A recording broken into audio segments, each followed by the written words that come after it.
I know how it sounds. Genocide. In Canada? Maybe your first instinct is to deny it. I challenge you to listen and consider the truth of it, because for Indigenous people, there is no debate. I am a survivor of genocide. I'm a survivor of genocide. I am surviving genocide. What do you know about Canada's epidemic of missing and murdered Indigenous women and girls?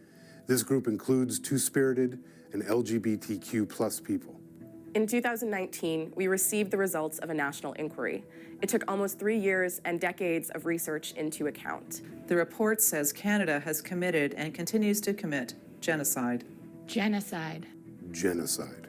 When most people hear genocide, they think of mass killings, like in Rwanda or Nazi Germany. However, in Canada, it's death by a million paper cuts for generations. The policies that were enacted against my people were designed to eliminate my existence. Today's racist government laws, policies, and actions have proven to be just as deadly for Indigenous people as the genocidal acts of the past. This is why the report includes all Indigenous peoples across Canada. So how did Canada respond to this report? Unfortunately, there was a lot of denial.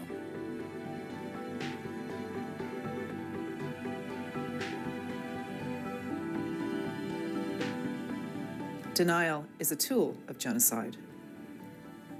For those of us living on this side of the issue, we know that genocide is the correct word. We're intimately aware of the reality that Canada doesn't want us to exist. It's genocide. It's genocide. It's genocide. What is genocide? According to the United Nations, genocide is acts committed with intent to destroy, in whole or in part, a national, ethnic, racial, or religious group. There are 5 different acts that qualify as genocide. Number 1, killing members of the group. Where should we begin? How about in the 1700s with smallpox-infested blankets? Scalping bounties offered by the governor of Nova Scotia. Ethnic cleansing through starvation on the prairies. Starlight tours. That's when the police drive you outside city limits and abandon you in the winter to die of hypothermia.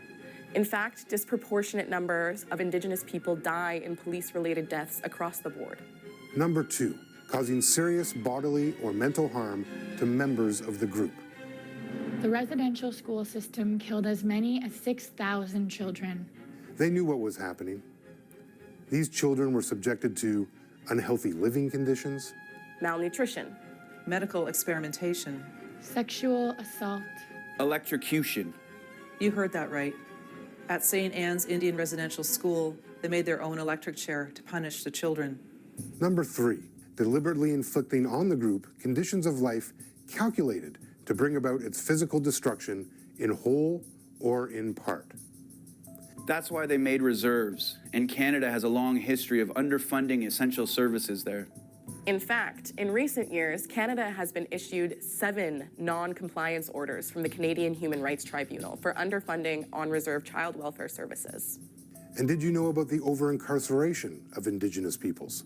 In Saskatchewan, for example, 9 out of 10 men put in detention centers are Indigenous. 9 out of 10. Number 4, imposing measures intended to prevent births within the group. Forced sterilization was common practice with residential school children. It was Canada's official policy up until 1972. Over 100 cases of coerced sterilization of Indigenous women have been reported in the time since they repealed that policy. Number 5, forcibly transferring children of the group to another group. The 60s scoop. Up to 20,000 Indigenous children were taken from their families. Residential schools. Up to 150,000 Indigenous children were taken from their families. The Millennium Scoop. More than half of the children currently in Canadian foster care are Indigenous, taken from their families.